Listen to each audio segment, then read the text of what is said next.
1 lakh crore brand building. We are giving message. China வளர்ந்த நாடுன்ட்டாங்க.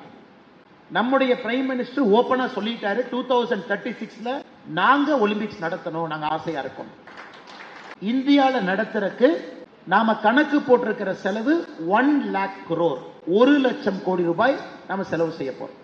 சரி, Olympic போட்டி நாம எதுக்கு சார் நடத்தணும்? ஒரு வளர்ந்த நாடுக்கு ஒலிம்பிக் போட்டி தேவையா சார்? ஒலிம்பிக் ஏன் நம்ம நடத்துறோம்னா brand building.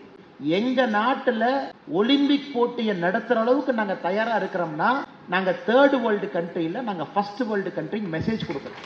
We are giving message. அதனாலதான் சைனா 2008ல பீஜிங்ல ஒலிம்பிக் கேம்ஸ் நடத்தணும். எப்படிங்க நடத்தணும்? ஒரு புது ஊரையே கட்டிட்டான், ஒரு புது ஊரையே உருவாக்கி ஒலிம்பிக் கேம். அது வரைக்கும் சைனானா கம்யூனிஸ்ட் கட்சி, வளராத நாடு. ஒலிம்பிக் போட்டி நடத்ததுக்கு அப்புறம் சைனா வளர்ந்த நாடுன்ட்டாங்க.